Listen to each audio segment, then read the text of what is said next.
last thing. I know we were talking about earlier in the podcast about how your involvement with JPL and Caltech. Yeah, yeah. I think we might want to finish up on a maybe a happier note, or maybe Okay, a note yeah, on sure. a both like a humanities level that Yeah, that, yeah, that we could be at least optimist about. So yeah. I believe late last month we had the landing of Perseverance, and congratulations all around, Eric, Oh, and yeah, and thanks. Yeah. everybody that has been involved. I think my cousin is. I know he used to be a radio engineer Hmm. back in the Marine times, and he's probably doing something very similar out there in JPL. But congratulations to everybody and folks that I know. Thanks. But the specific thing about the project that you have done was the helicopter. Do you want to describe? Yeah, sure. Yeah, too much credit's given when you say that I've done it. I No, I helped. know. Yeah, I helped out on it, and I think yeah, and congratulations to a lot of people. I think that this is a publicly funded endeavor, right, NASA, and a lot. It's just that yeah, JPL was the place that built a lot of it and operated and operates it on Mars today. But a lot of people across NASA contributed, of course, Excellent. Hmm. and yeah, and so I helped out with the helicopter. The concept has been around for a while, right? How do you explore the surface of other planets? And what we've done so far is with the rovers, right? That Hmm. that that are terribly slow Yeah. because out of We've necessity. had so we have Perseverance. That's the most recent one. We had Curiosity was the one before that, Yeah, and and what then was the other? we had Spirit and Opportunity in Mm-hmm. the in the early aughts, and the one that started it was the Pathfinder, which is the Yes. size of a skateboard roughly, back in the late 1997, I think it was, and then and yeah, so you know because of the terrain and the fact that we cannot joystick the thing, right? It's not like someone's in the control room with a joystick driving the rover because Right. um, it's so far away that you know, the, although our radio signals travel roughly at the speed of light, it could take 15 minutes for the signal to get there, 15 minutes to come back. So you can't joystick it real time. So it's got to have autonomy, and because of that, it's going to go slow. And also, the wheels have to have a lot of torque, right, to go over Mhm. rocks and things. So high torque, low speed motors.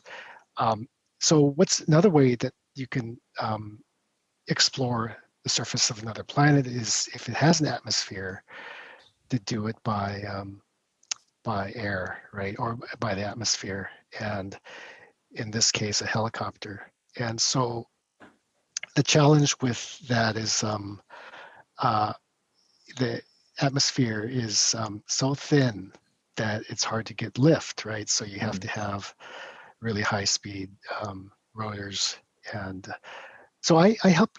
I was helping out on concept studies back. I think it was 2011, Mhm. and saw it, get more and more real. And then they said, well, let's go ahead and try to put a helicopter on this rover Perseverance as a demonstration to see if we can what we can do. And Yeah, um, that's what I've been hearing. It's not like I think it was like a trying to temper the public's excitement. yeah, It was like this is a proof of concept that's right. where basically it'll have only 30 seconds of flight, and Yeah, this will be the test bed. And I think recently, right now, like it should be able to take flight soon, like yeah. maybe in the summer, right? Well, yeah, probably next month sometime. I Mhm. think they're gonna be able to try it. I think I'm not sure if they released information to the public yet, but I think it's sometime next month and in April. And um, it's really I work in the thermal fluids area at JPL, and a lot of the helicopter's limitations in terms of how long it can fly is based on its available energy in the battery Right. before it has to recharge. And the environment is so cold there, and with winds, and it needs to be kept warm at night to survive. To keep it at a decent temperature so things don't break. Yeah, And that, that's the one thing I heard is that yeah, like even with the battery and its lifespan, 80% or something like that, 75 to is 80% is devoted to keeping it warm keeping it warm. than Yeah, flight. Yeah. yeah. So we have uh, so we have a lot of involvement with the Section 9. With at JPL, and one of the guys from our team is the thermal lead there, and I'm a big fan of his. We were able to hire him in, I think, back in 2015, and he's just done a great job. And so I take a lot of pride, so to speak, in seeing our younger folks really do some great things. And yeah, fingers crossed. Hopefully that Hmm. works. Yeah, and it could provide a new way of doing science in another planet, right? That you could Hmm. cover much more ground and get to places, have better views of things. So this helicopter does have a camera on it, so hopefully we will get pictures. And yeah, and future, and if it works out, then maybe future helicopters will have a lot of science instruments on it, right? To actually return science. So Yeah. And perhaps yeah, maybe other bodies, right? Like, yeah, like this, isn't the next mission also going to be Europa? So I've heard, yeah, right? Yeah. yeah, right, A right. submarine. Well, they want to. I think right now the one that's being built is an orbiter Oh, around okay. Europa. But yeah, when you talk to a lot of the science community, the astrobiology folks, very interested in Europa, very interested also in the moon of Saturn. So Europa is Hmm. a moon of Jupiter. There's also a moon of Saturn called A Enceladus. Celadus. There you go. Yes, right. And with heated plumes of what appears to be Hmm. water coming out, where when you have water, you have life, chance for life, and trying to get there. Europa has oceans beneath a thick ice crust, and how to bore through that ice crust, which could be tens of kilometers thick, and how to Hmm. get through there and to the ocean underneath with a probe that, like you say, a submarine that Hmm. can look for biosignatures in life. And that's exciting. Our area is heavily involved with that type of thing. The ice melt to get through the ice, getting through in the fluids, thermal fluids group where I'm from. And with that, I wanted to give you a movie recommendation that Yes. I don't know if I ever told you this, but there's this movie called Europa Report that came out years ago, but it's fascinating. And Europa Report, I think you could stream it. And it's an independent film. Great. They came to JPL to ask about advice, science advice in making the movie. It's just exciting. It's a thriller.